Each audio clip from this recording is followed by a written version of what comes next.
You don't have to threaten me with a banana emblem in 3, 2, 1.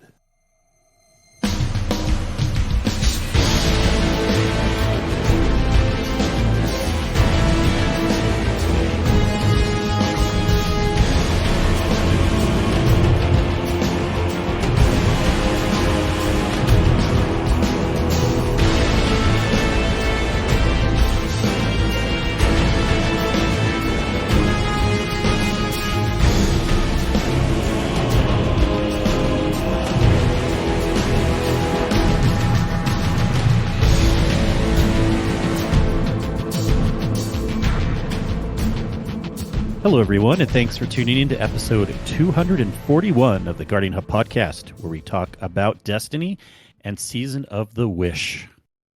This week, we were proud to be here with Sin Media and Rodimus on a Saturday evening. Oh, we shouldn't tell them when we're recording, right? Surprise. Surprise, but no. Small fries. Today's Saturday? I thought it was Friday. Yeah, who knows? But yeah, it may or may not be Saturday as we're recording this. You'll never know. Well, one good news, why we are recording on a Saturday, I have a tall Bud Ice. I don't drink beer that much, but I'm drinking some tonight. And it's called the big one. Bud Ice? Yeah, I got it on Thanksgiving and never drank it. I got 2 of these large-ass things. What are they, 40s? Well, you need to be commercial drinking with the penguin. No, that's Bud Dry. That's Bud Dry. Bud Dry. I haven't heard of Bud Ice or Bud Dry. It's premium. It says it on the can. Never seen the commercial with the penguin that goes doobie doo. I don't see any commercials.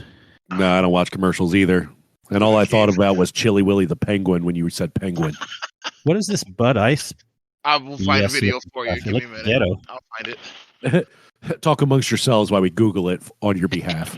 Okay, but I was going to say, Sin, you better be drinking because we have a drunk raid to go to after this. It's pre-gaming. Yeah. Pre-gaming. Yep, and we're all this is last minute. The other people we are raiding with, shout out to some people over in Blueberry Lounge. But anyways, I just got a message saying that they'll be running a little bit late. So they're podcasting right now. We're podcasting right now. I don't even know what's going on. We're just doing everything live. Yeah. It's like Oprah. You get a podcast. You get a podcast. Only we're recording it, not giving it. Yes. Yep. So what's new with life? Anything to complain about, Rodimus, with work or anything else? Yeah. Screwed up my back at work yesterday, and people are assholes. Yeah, we were talking a little bit before the show about, messed up backs and necks and stuff. So that sucks. I feel for you. I'm sure mine is not anywhere near as worse as as bad as yours. I'm okay. It's like if you go to a gym and you overdo it on a workout, that's where I feel right now. So I'm not too terribly bad, but enough to be annoying. No, I need more than that. Fair. What'd you say? You need Werthers to feel better? Pretty much. That's what he said. So today I went to work and I wore my Hey Do shoes, and I didn't do a damn thing but ring a register all day. Oh, nice. People are assholes. Lucky you. People are. Be nice to your retail workers out there. I had a customer this week. She got mad and called me a scumbag because I didn't call her back. And she was a lack of a better word, and I won't say it all the way out. She was being a bee. And I did everything I could to help her. We even replaced 2 tires 3 months after the fact she bought her pre-owned car. Oh. And I emailed her some options to possibly trade out of it. But she was being really rude and obnoxious on a previous phone call. So I decided not to call her back because I don't owe her anything at that point after I agreed to do the tires. And I was off on Thursday. She came in on Friday when I was talking to the service manager and put her hand up and was like, don't even. It's like, all right. And then she went to pick up her car, and our service team didn't actually put the front tires on the car like we promised, even though the keys were on the service advisor's desk. He assumed it was done without inspecting it first. And I poked my head out, and I said, by the way, those aren't the tires. We still need to put the tires on. I said, you might not like me, but I'm not going to let you go out of here on tires that we already promised to replace. So. And then she gave you a big kiss and made up. No. She still went on, and I said, all right, no problem. I understand, and walked away from her. Nice.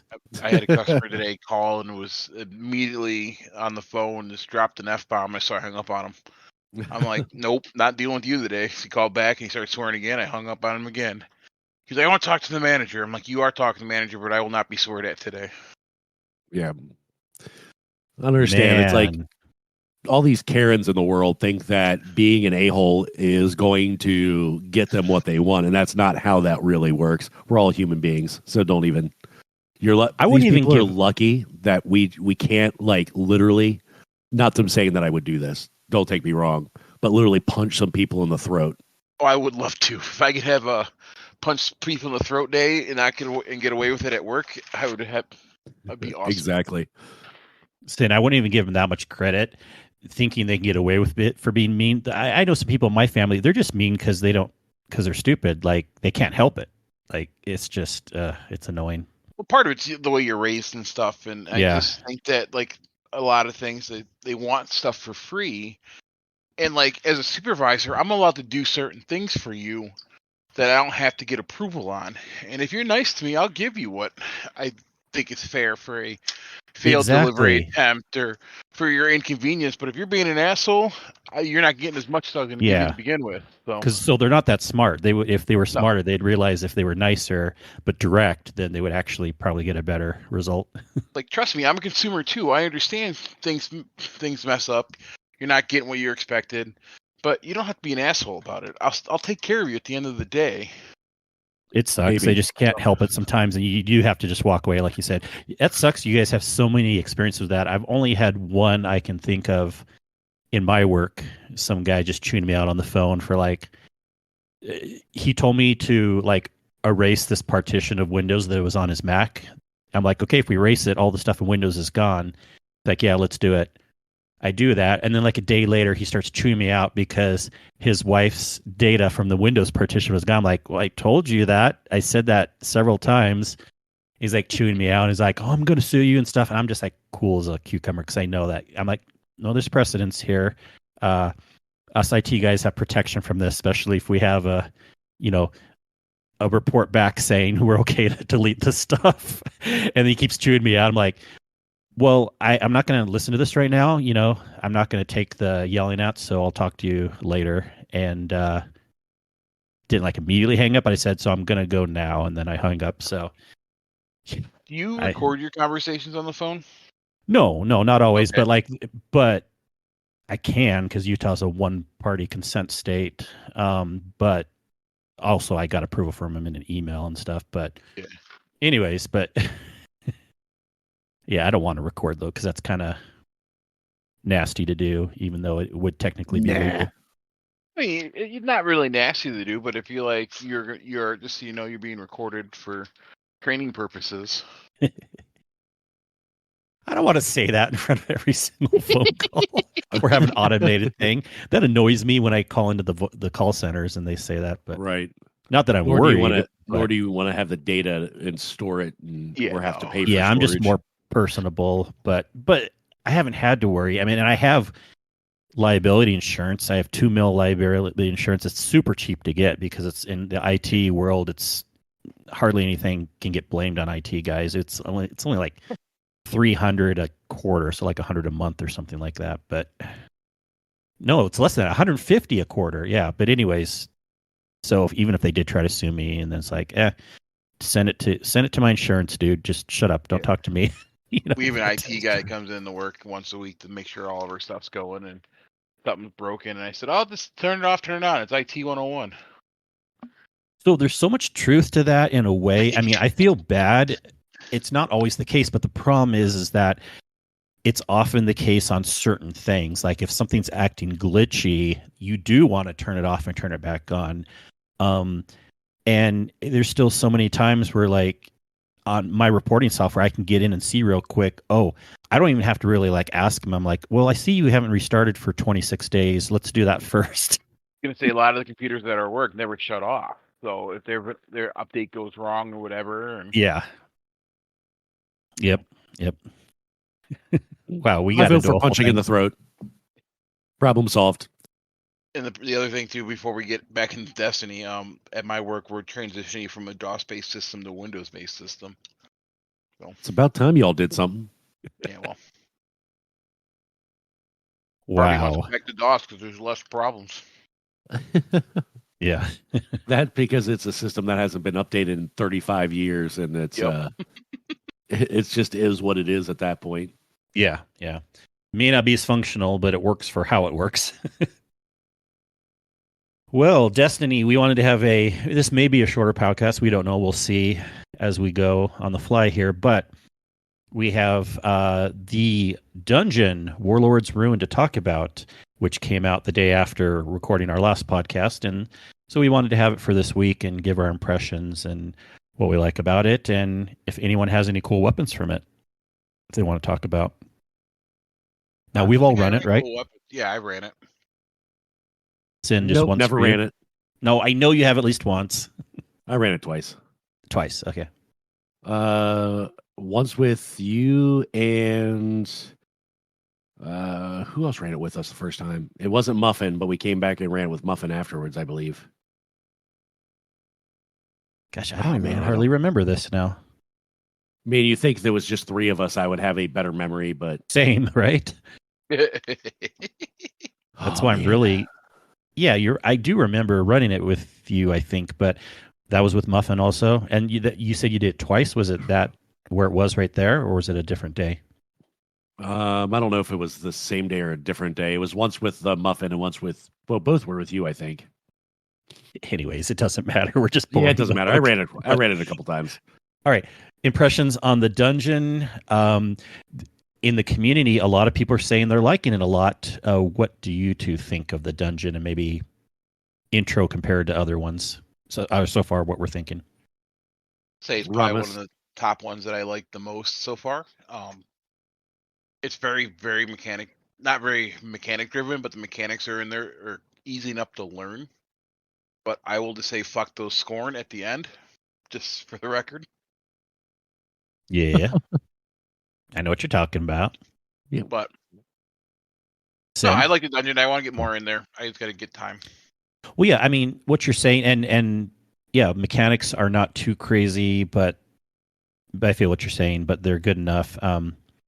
What about like the feel of it? Like, some dungeons have annoying jumping puzzles, others don't. This one doesn't really seem to have anything. I like the booby trap, so I will admit those are fun. Yeah. The chests. Yep. I wouldn't call them fun.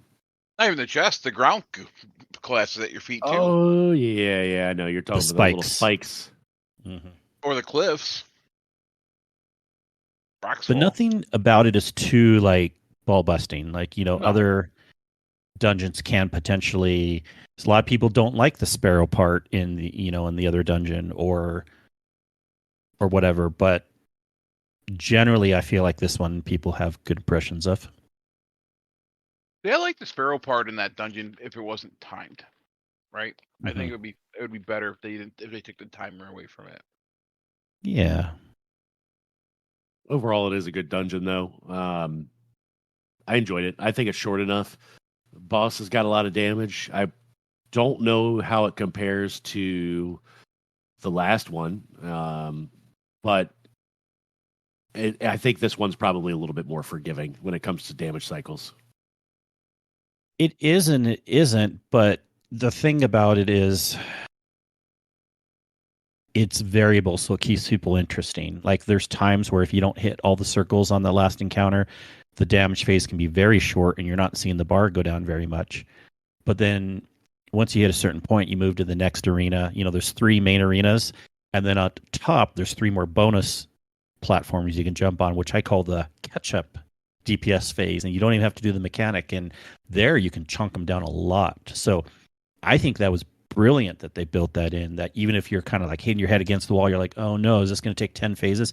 I remember Muffin even saying something like that. I'm like, no, don't worry, you'll see. And then we got up to the top part, and all of a sudden you chunk down the boss a bunch, and then most groups are having to go around 1.5 to 2 times around or something like that, and then you're good to go. So to me, it doesn't feel like there's no time. It doesn't seem like there's a time gate on anything either. Yeah. Yeah, you can go as fast or slow as you want. Sometimes we're going slow because it's annoying. We're looking for ammo or we want to build up a super again. But then other times it's like, let's just do it. Let's get some DPS. And if we didn't do great DPS, it's like, let's just pump through again. Just do it quickly. Where Ghosts, to actually get to DPS again, you have to go way into the caves again, get all the dudes. You can't just go fast to, that, I'm just saying it out loud right now, but that's what those just seem so annoying because it just takes so much to set up for DPS each time. Yeah, I can see that. Do you feel them doing those stuff in dungeons sets up for the next raid? And like your guys' experience of playing it for so long, do you think they tried new things in the dungeons to see if they get away with it in the next raid? I don't know. I don't think I've ever really put two and two together or seen things in dungeons really be moved over to raids. Yeah. I don't see that kind of correlation. If you take a look at all of them, Prophecy and everything that we've had in the past. There's probably some experiences here and there, but I just don't really. Yeah, it's a good question, but I just don't really. Mostly haven't thought about it, but even just trying to think of it right now, I don't see too many things I could really think of. Yeah, but that's okay too. The Space Mafia did a quick dungeon tournament today, and it looks like one of the groups ran the new dungeon in just under 25 minutes. Oh, right on. So that's impressive. Intense. Who was that? That was. Let's see here, let me pull it up. Let's see. Go a little higher on the team list. Give me a second. Well, I like all three bosses in this dungeon. Real quick, the first one, super short DP. I mean, not a lot of DPS to get down. We've been two-phasing it with some groups now. The second boss, I love the moving around from flame to flame. Sin, what you called that is glorious. I've told it to a couple other people now, and they love it, and I've always given you credit. What do you call that boss? Snoger. Yeah, the Snoger. Definitely is. It caught on because that's what I call it. Mm-hmm. So you heard it here, folks. Sin came up with that, and we're going to pass that to the whole community. It was a team of Brits from Average G2 server did it. Oh, nice. Loom, Jesse Lester, and Steve. Oh, nice. They may be speedrunners, so that's pretty impressive. Yeah, 24 minutes. Now, I've seen some videos with like a Titan one-phasing it on a strand build, and I thought that was kind of intriguing.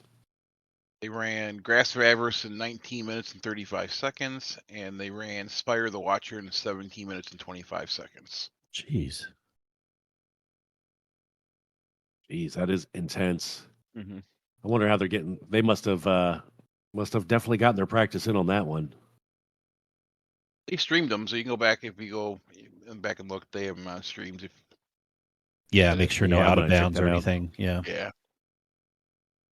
But Panda ran all that today, so he wanted to try and set an event, and it went pretty well. He had a couple good teams, and yeah, I know we talked about that a little bit. I didn't really have personal desire to get into it myself, but I hope there was at least enough teams to show up to make it a fun event. Good guys over there. Yeah, they had a couple. They had up to 5 teams. So nice. Okay.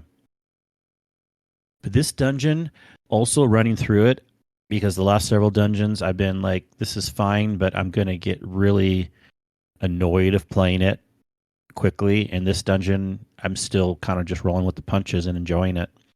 I feel like it's quick enough getting through the in-between areas, and they're not super annoying.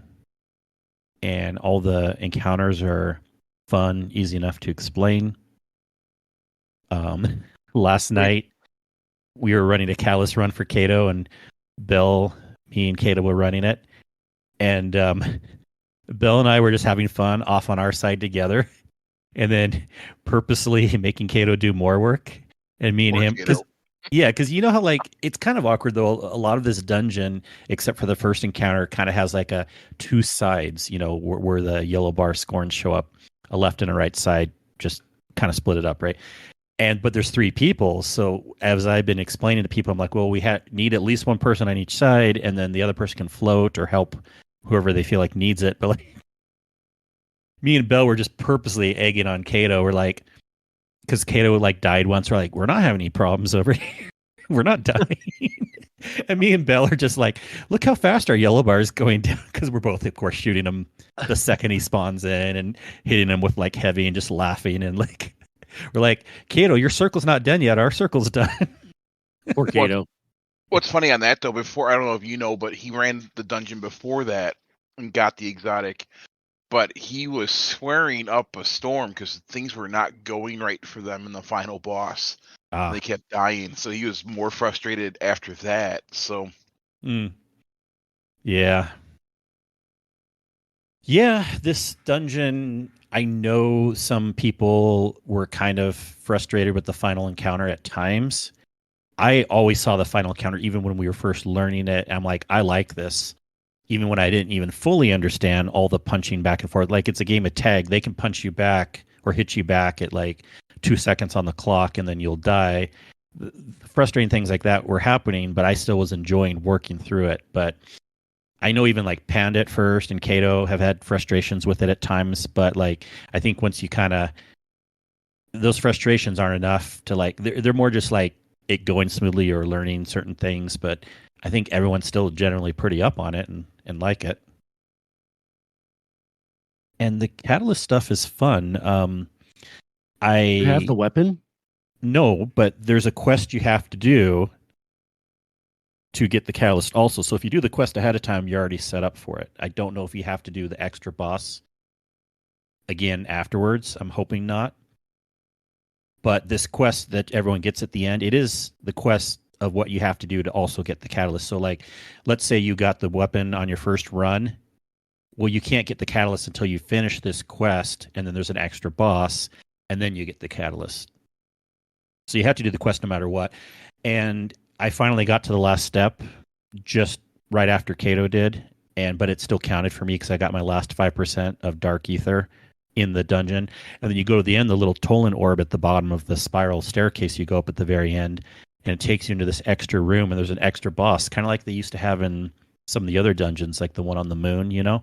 I love this. And the extra boss is really fun. You have like circles you have to go in again, and actually throughout the dungeon there's extra totems and circles that you have to proc, just like any kind of catalyst run with raids and stuff, but that's all easy enough. But at the end there's like this tanky wizard that you have to tank down and stuff, and I think it's way cool how they made this dungeon, just everything that they've learned from previous ones. And running the catalyst is fun, and everyone's kind of running these quests, and anyone who's on a higher level of door unlocks can open it for the other people in the group, even if they can only unlock door 1 so far. And so it gives everyone reasons to go back in again and help everyone find the collectibles. I like this better than just the collectibles are just everywhere. It's almost like you got to work through your group together and everyone's on the same level, or go with someone who's already at a higher level and help you open those doors.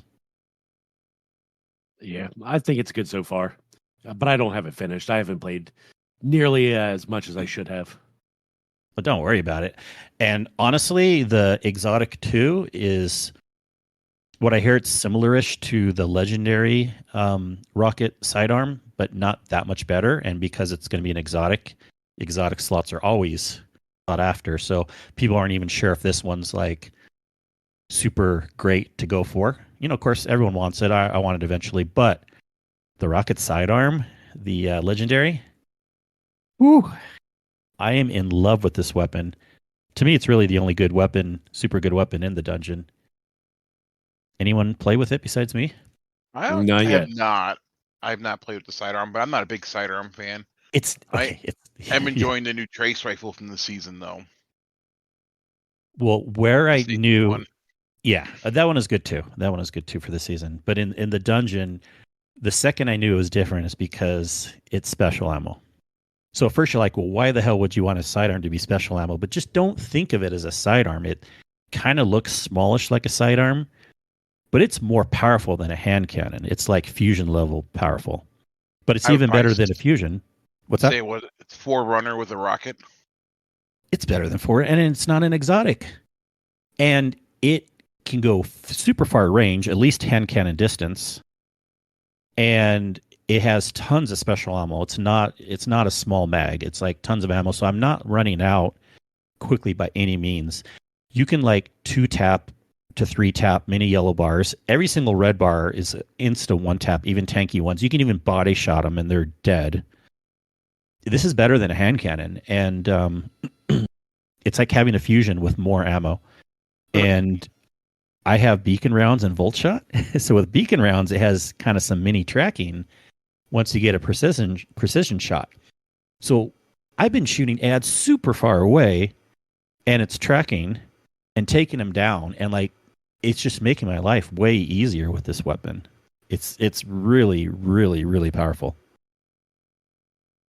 So nice. I would challenge everyone to give it a try. You may not like it still, but you may be super surprised in how powerful this weapon is. Are you running that with your arc build? Well, no, I'm mostly on a solar build now, but I'll still run this weapon a lot.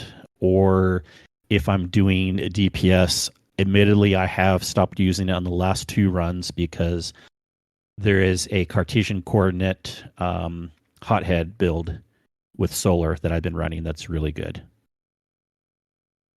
Basically, you throw down your rift, hit with the hothead. It does, the burst damage over time. You can pop your super if you have it. And then after your super, or if you don't have your super, then you hit with special for a little bit. And then it auto reloads your hothead so you don't have to reload, which is huge for rocket launchers. So hit with rocket launcher, 3 bursts of my fusion, hit with rocket launcher, and I'm not having to reload. 3 bursts with fusion. Eventually the fusion I'd have to reload, of course. And I'm getting good DPS numbers with doing this little back and forth thing. Hey, you pulled some good numbers out on the raid the other night. Yeah, yes. I'm hitting like almost Kato numbers, and Kato's always way up there. So yeah, this build's pretty good. But yeah, definitely try. Yeah, it's called the Indebted Kindness, and I promise this weapon is super, super powerful. I'll have to give it a try. I know he had one drop, but I don't think it was the roll that you were just talking about there. But there's other good rolls too. Yeah, Daggio's good. Even if you don't have the tracking, it's still really good. I mean, just use it like, think of it as like a hand cannon. Just try to somewhat aim, but you'll be fine. It's just so good. It's hard to explain. I kind of knew to not even think of it. Once I hit a couple shots and saw how far away I was hitting enemies too, I'm like, oh yeah, don't even think of it as a sidearm. Because you're also not going pa pa pa pa. You are going each click, you're going click, click, click. So it's slower than a sidearm. And that kind of helps you realize that it's not really like a sidearm. It's like a hand cannon, but even more powerful. Anyways. We'll need to check it out. Please do. So that's the dungeon weapons. I don't know if anyone's tried any other weapons. You said outside of the dungeon. Yeah, the trace rifle's good. Yeah, I'm enjoying it. I made a stasis build with my Titan with it, and I'm absolutely loving it. Nice.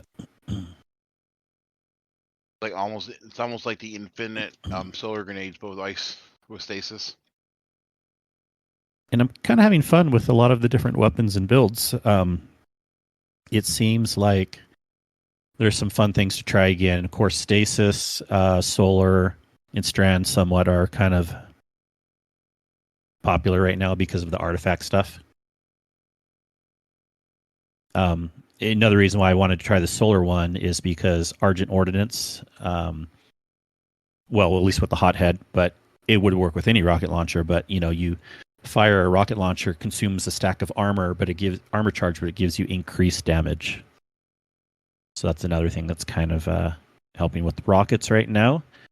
Rockets seem to be back on the table as a very good option, unless you're maybe a boss that moves around a lot and you don't want to. I don't know. I was even doing it on the Snogger, but when we did run Kingsfall the other night, I did switch to.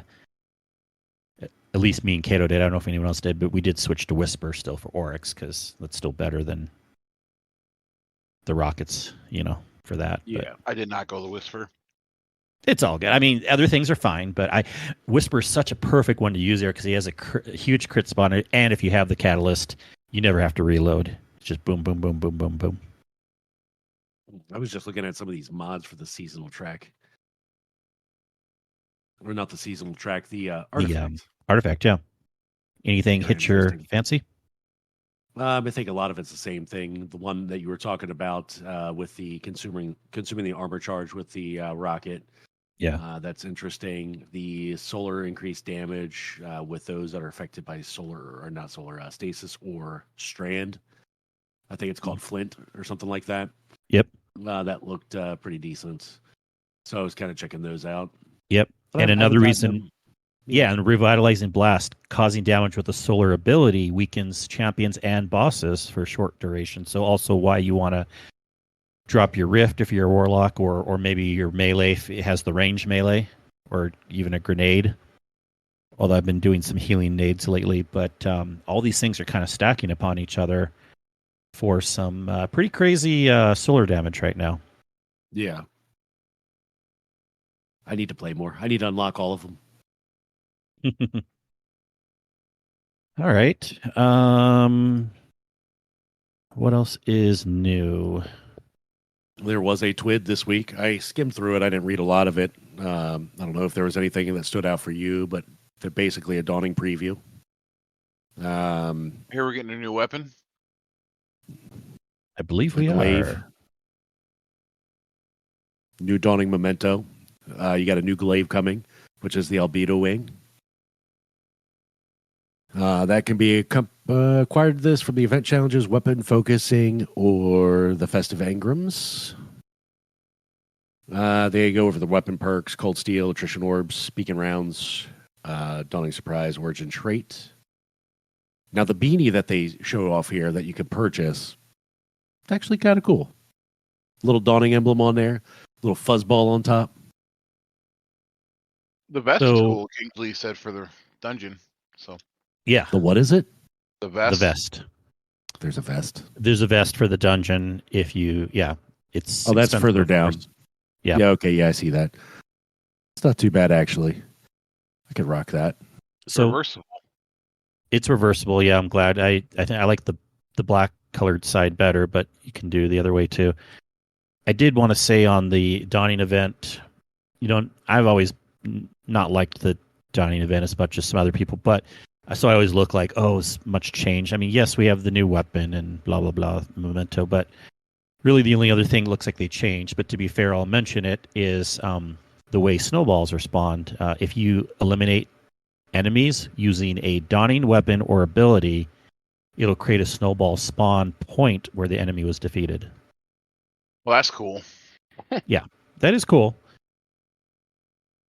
More Not snowballs. really going to be focusing on this, but we'll see snowballs around. We'll see, which is really just stasis things, right?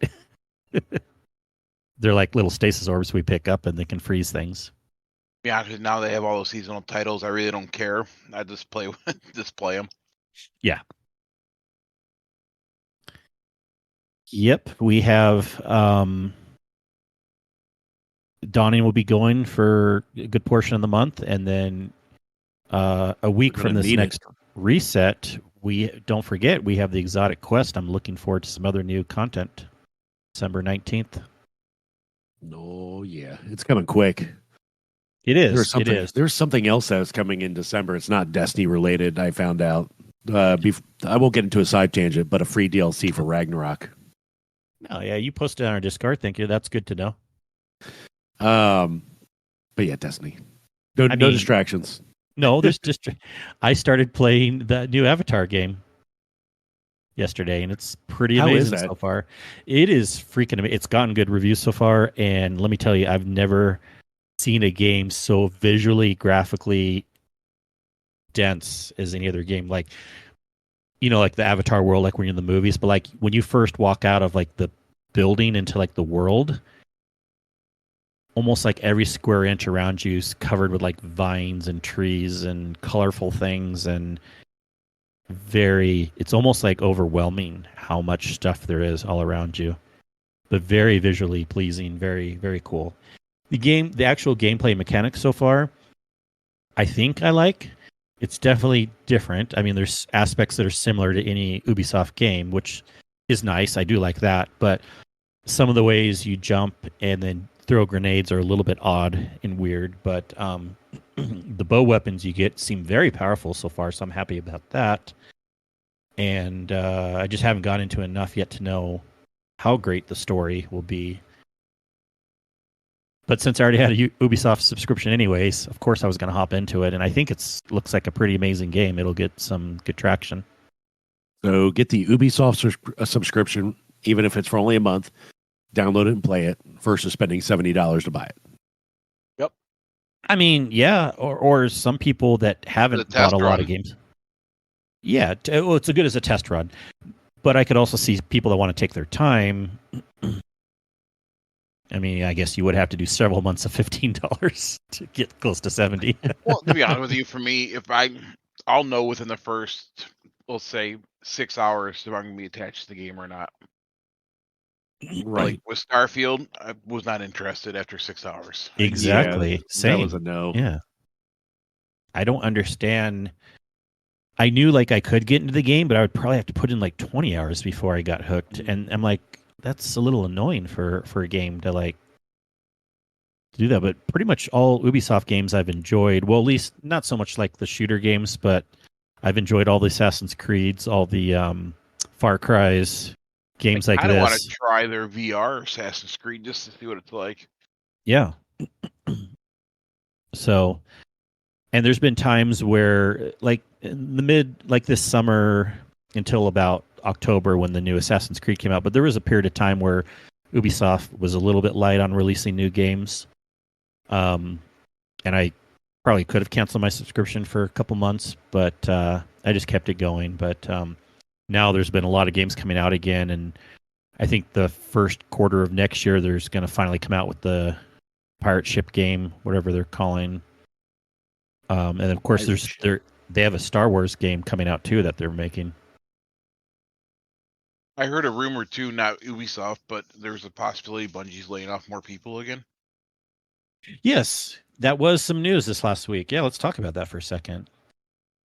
Okay, the pirate thing's called Skull and Bones Sin, and I don't know if it relates directly to Assassin's Creed, but they had that Assassin's Creed Black Flag that was insanely popular, one of the best Assassin's Creed games, and you were on a pirate ship for a lot of it and going between the Caribbean islands. And so there's a lot of cool elements to it, but they were taken upon that idea, and they're going to make like a I don't know if it's going to be so much I don't think it's going to have any elements of Assassin's Creed-ish, but it's going to be a pirate ship game. I don't know how it'll compare to, the other one we all know and love. But I'm sure they're going to take a lot of the engine from that and copy it. Ooh, yes. Thanks for reminding, Rodimus. Yeah, just more news saying how maybe like why the layoffs happened. Now, it still makes me mad. Like, they still didn't have to get to this point because they were continuously hiring people this all last year. Like, couldn't they have stopped that process a little bit before? It's like, hire, fire. No, it should be hire, pause if things aren't looking so good, and then fire.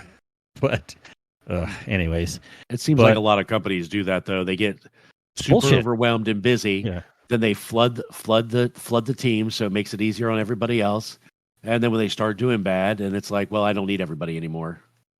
Yes, the feast or famine mentality I hate. It's whatever. But anyways, they don't stair step the growth. Yeah.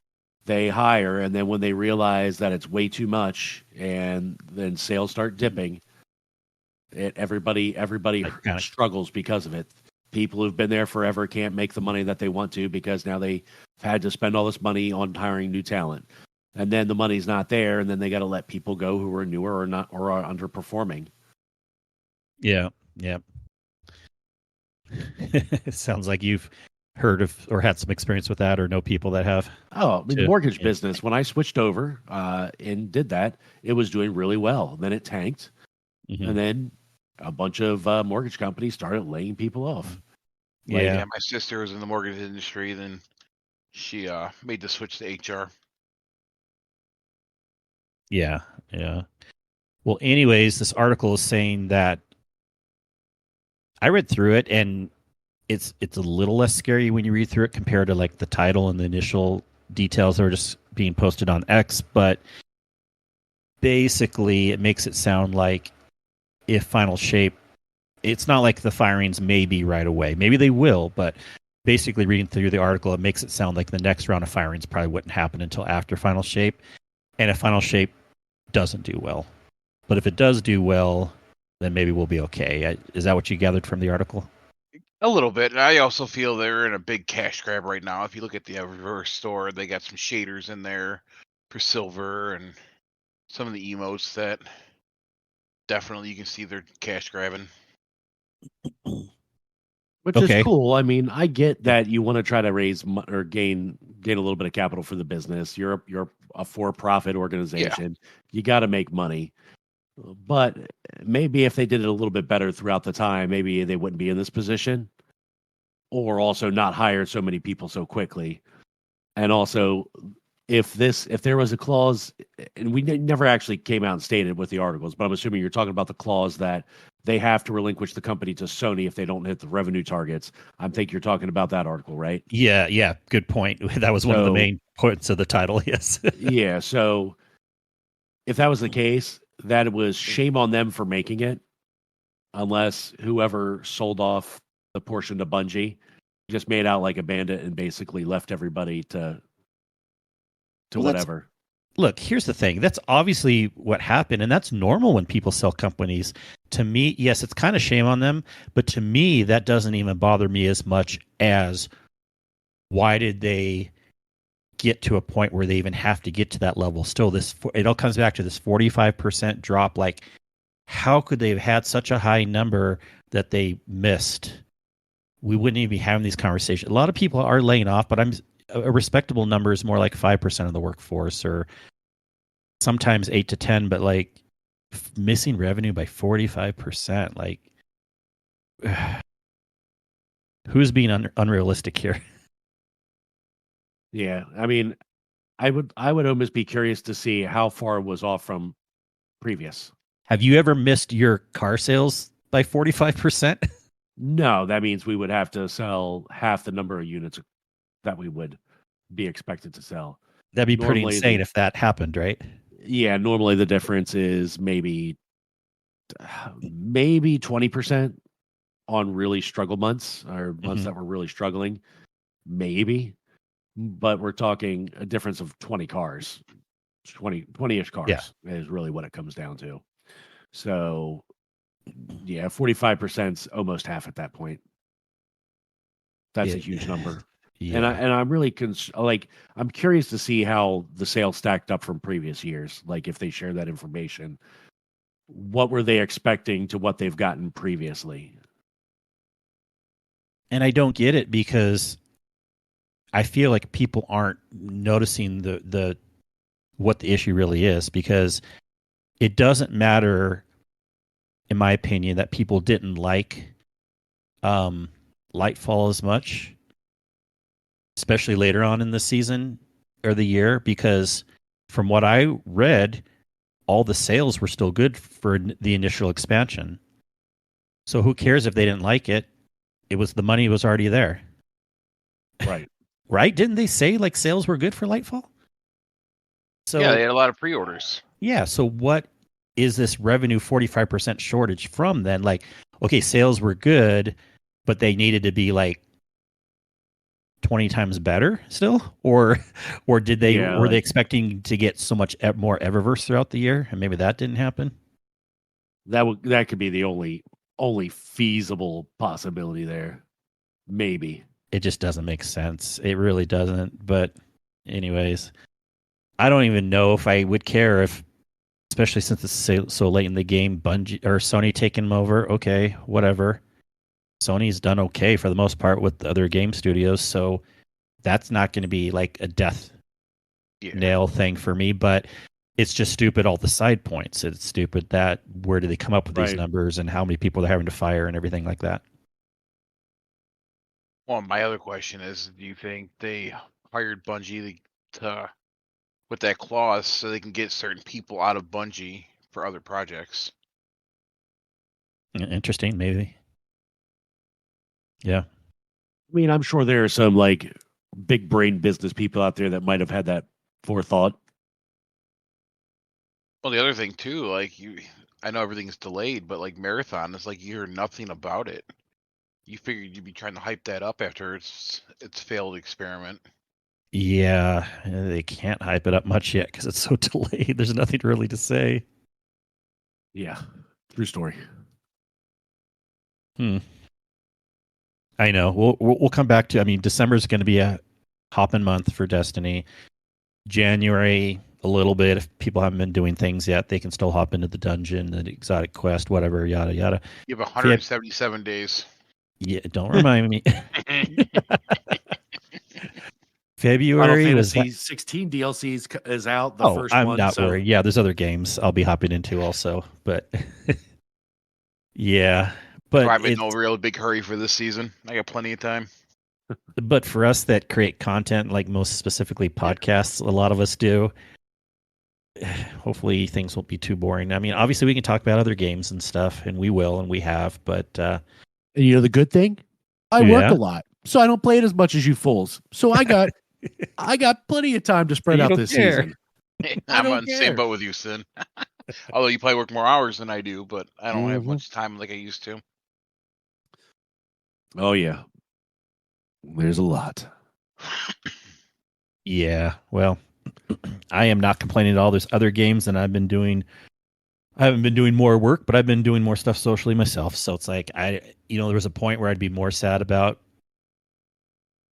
Destiny being super delayed and this bad news. But at this point, it's like whatever. I think it'll land on its feet. So yeah, it'll be fine. So other than that, outside of the dawning updates, I'm not going to read them off. There's a ton there that came with the Season of the Wish. You should read them. Fireteam Beta, Finder Beta is now live. You can access from the director. You told me about your vest. Shit's broken. Stuff. Cat picture. Destiny 2. Wow. How's that for finish it in the record 3.3 seconds? I mean, that's awesome. We don't even have to finish the TWID. There's never any pressure to get all the key points if you don't want to. I mean, a little OCD. If I didn't finish it, I would have been like, well, we just kind of trailed off and kind of got a little spacey. And I'm already known for being a little spacey and going off on tangents, so I might as well just go ahead and finish it. Sounds legit. Well, let's finish this up so we can pre-game for our other thing. Or you may have already been. But I've already been doing the this week's story mission while you all been chatting. I've been drinking my beer. I've been vaping. I've been I haven't pulled out my vape or drinks yet myself, so I multitask. I don't have enough time, so I might as well do it all at once. There you go. There you go. All right. What do you think of the new emblem you can get within this with The Witcher? I don't care about that one as much, although it does look cool, but it's not for me. What do you have it? You buy the ornaments? No. Or are you talking about the red one? Red with the red one with the wolf chain or charm with the sword achievement. It's okay. I'm rocking the dungeon one right now. Speaking of emblems, I know I mentioned it at the opening of the show, but I really want the banana emblem for Iron Banner. Is there a banana on it? Why are you calling it a banana emblem? Yes. There is. Themed. There is a banana on it. Are you telling the truth? I am. Absolutely.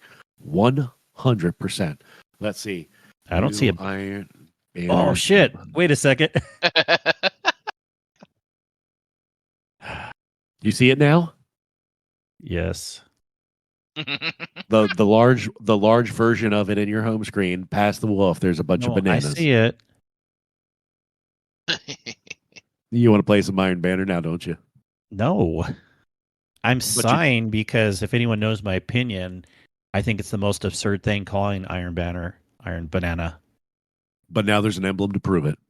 Well, I know. Now I'm like, now there's more legitimacy because Bungie even did it. It's too legit to quit now. Oh my gosh. It's just a silly pet peeve. It's not a big deal. I don't care.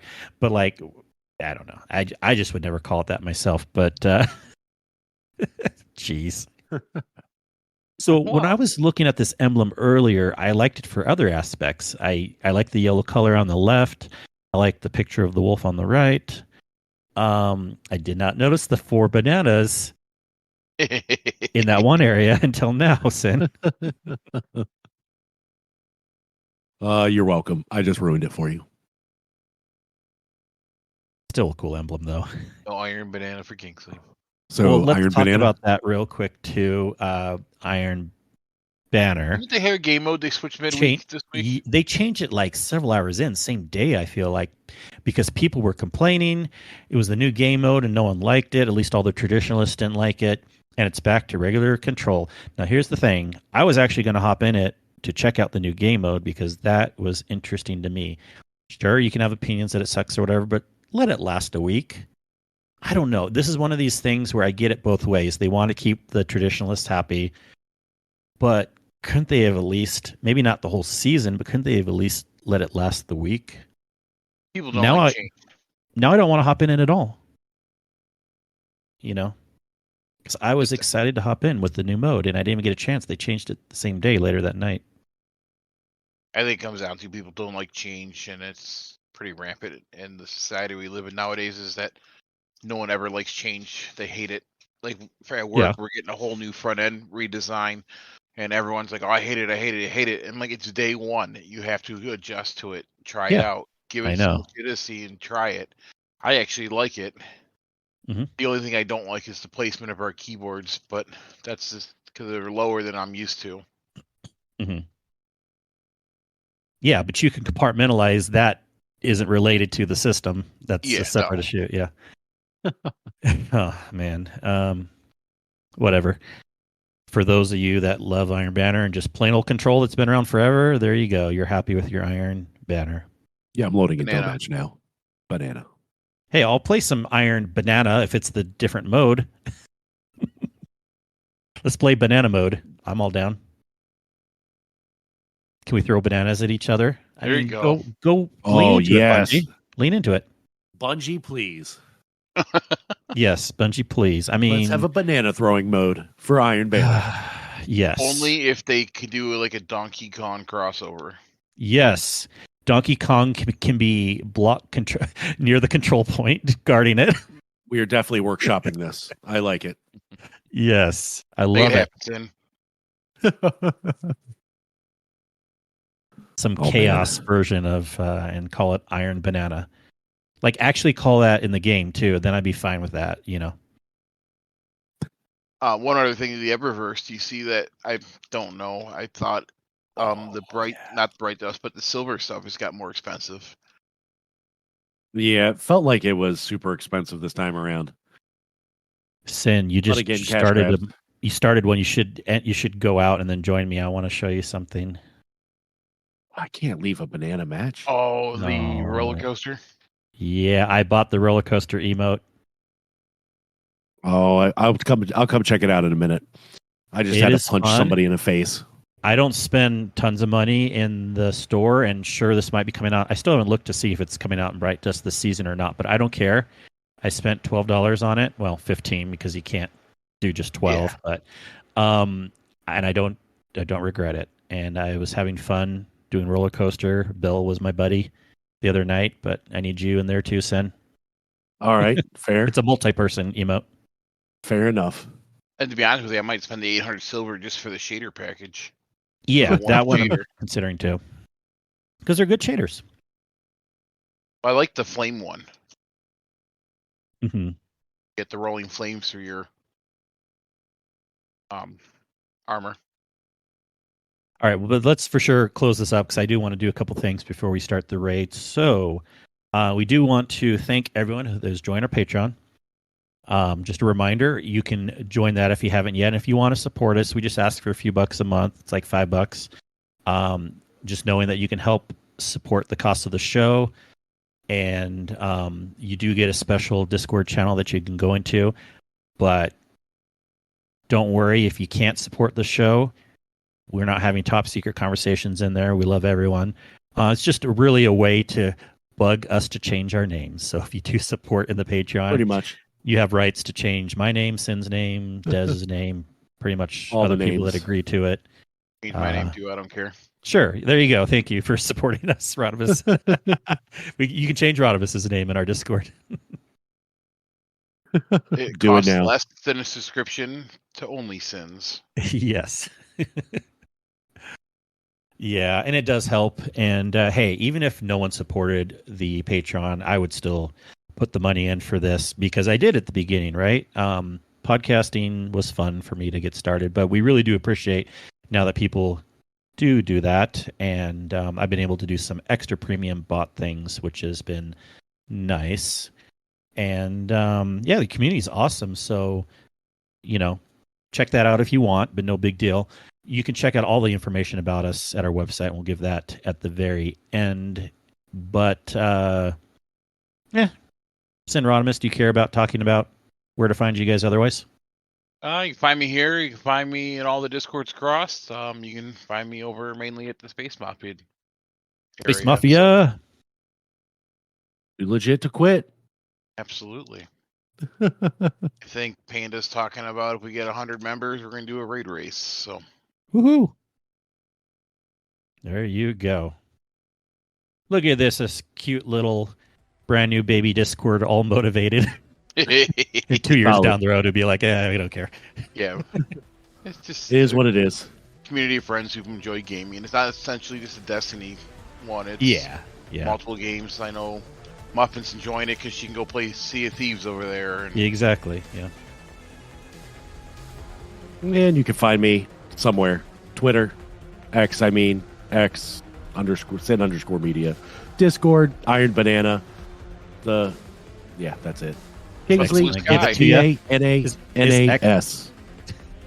Can they find you a Blue Sky? That too. Sid Media. Yeah. Screw the X. I'm on Blue Sky. Oh, shoot. We just got locked out. That's what I get for trying to do 2 things at once. God dang it. Screw all the sign-outs. You can just find everything about us at our lovely website, theguardianhub.com. The best hub with bananas on the net. Thank you, Sin. I mean, grudgingly, thank you, Sin. Thank you, Rodimus. No problem. And thanks, everyone, listening again this week. We really appreciate you, and we will catch you all again next week. Have a good one. Bye.